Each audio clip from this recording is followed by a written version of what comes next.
Hello there everybody, welcome back to the channel. So a couple weeks ago, I dropped a video called the 10 essential Star Wars Legends books you should read if you are a Star Wars fan. I'm going to be doing my 10 essential canon books every Star Wars fan must read. Again, like last video, they are not ranked from best to worst. They're just 10 that I think you should read. As always, make sure you hit that like button. One of the best things you can do to show your support for me and for this channel. If you are new, subscribe. Have a lot of great Star Wars content, a lot of stuff leaning towards the topic of Star Wars books and the expanded universe. All right, without any further ado, let's get into the list. So I said we'd kick it off with timeline order, and that does mean we are going to start here with the High Republic. For this spot, I'm specifically talking about the High Republic adult novel trilogy from Phase 1, Light of the Jedi, The Rising Storm, and The Fallen Star. For those of you not aware, the High Republic is Lucasfilm's current big publishing initiative, has completely new characters plus a couple of key favorites like Yoda, and tells the story of the Jedi defending off the threat of the Nihil, a group of marauders led by the fearsome Marchion Ro. Marchion Ro is one of my favorite villains in the new Star Wars canon, very different than anything we've seen in the past, and these Jedi are more humanized. This is a look at the Jedi in their prime, the golden age of the Jedi. If you're interested in something new, a time period not ever covered by Star Wars Legends either, the High Republic is a great place for you to read and definitely an essential piece of Star Wars canon. The next book I will be recommending that every Star Wars fan reads from Star Wars canon is a Claudia Gray novel titled Master and Apprentice. Master and Apprentice takes place about 8 years before the events of The Phantom Menace, and this book stars Qui-Gon Jinn and Obi-Wan Kenobi. A lot of the perspective of this book is from Qui-Gon Jinn himself, as he struggles with passing on the knowledge he learned from Dooku and before Dooku, Yoda, to Obi-Wan. Qui-Gon is having trouble relating to Obi-Wan in this book, and on top of that, Qui-Gon has received an invitation to join the Jedi High Council, which would separate him from his Padawan Obi-Wan Kenobi. This makes Obi-Wan scared that he's failed his master as he attempts to prove Qui-Gon wrong across their mission. A mission that sees them sent to the planet Bajal, where they have to team up with Dooku's other Padawan, Rael Averross. This book really dives into why Qui-Gon is so fanatical about Anakin and the Chosen One prophecy in The Phantom Menace. There's also great character work here for Obi-Wan, and the addition of Rael Averross is an awesome juxtaposition to the way Qui-Gon acts. Canon is full of character books. There are not that many plot-driven books like the High Republic in canon. And if you're looking for a character book that really defines a lot of what our favorite Jedi were from the films, like Obi-Wan and like Qui-Gon Jinn, then Master and Apprentice is an awesome read and an essential one for every Star Wars fan. We're going to move forward here a little bit into the early days of the Clone Wars, starting with the Mike Chen novel, Brotherhood. Brotherhood deals with Obi-Wan Kenobi once again, but this time he is the master in the master and apprentice relationship, as it focuses on his relationship with Anakin Skywalker. Taking place almost right after the events of Attack of the Clones, Anakin has been promoted to Jedi Knight, and Obi-Wan is struggling to see him as an equal. As the relationship you see flourishing in the Clone Wars 2008 TV series and the film starts to come into fruition in this novel. Brotherhood is another excellent character book, and if you haven't read it, you definitely should pick it up.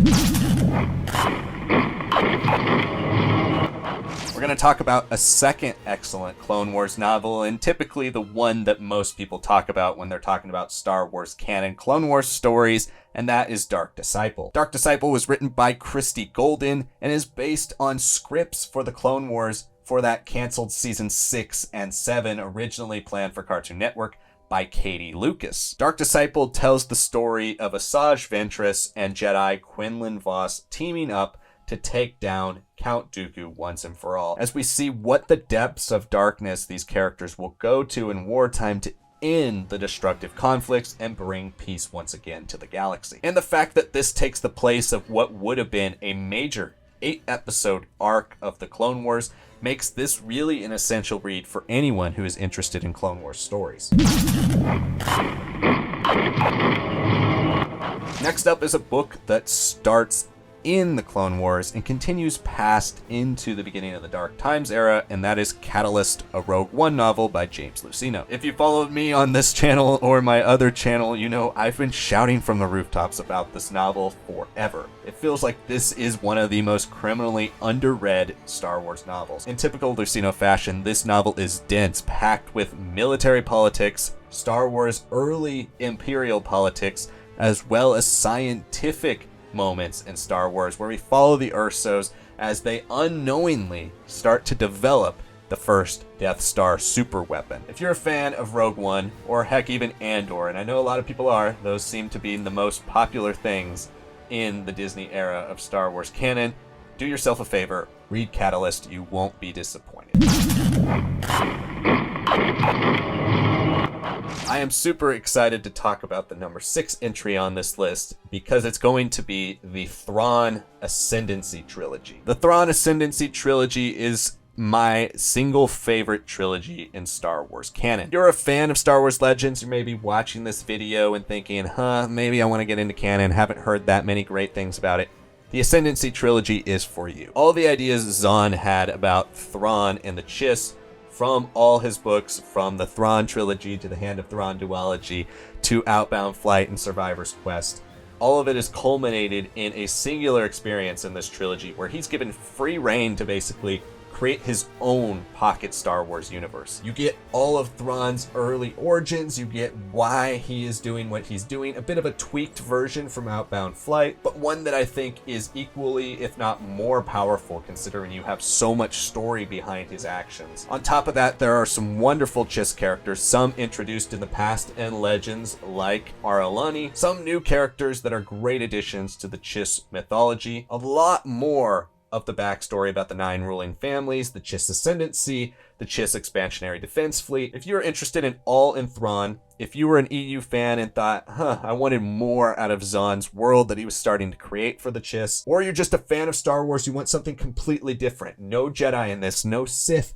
no politics, nothing to do with the Empire or the Republic or the Rebellion or any of that. The Thrawn Ascendancy trilogy is for you, and I couldn't recommend it more highly.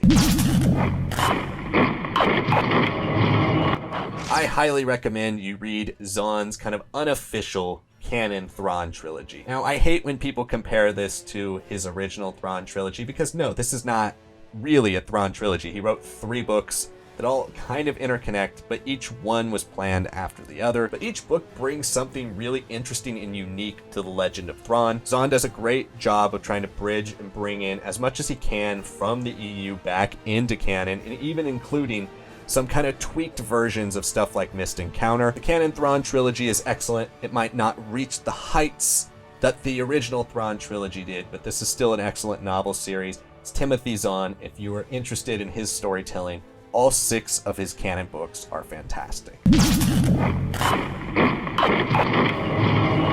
Maybe you thought I wasn't going to include this one, but this is a staple of the Star Wars canon universe, and it is Claudia Gray's Lost Stars. It's still the peak of young adult storytelling in Star Wars. It does a great job of bridging the entire original trilogy, giving you some interesting new perspectives from 2 different sides of the war. You've got a character on the Rebellion side and the Imperial side in a Romeo and Juliet-esque, but not really. It's not as sappy and romantic as you think it is. It truly is a wonderful story with some great characters that you'll latch onto. Claudia Gray is arguably the best writer in all of Star Wars canon, and this was her first Star Wars canon novel. And especially for that, I think it's an essential Star Wars canon read.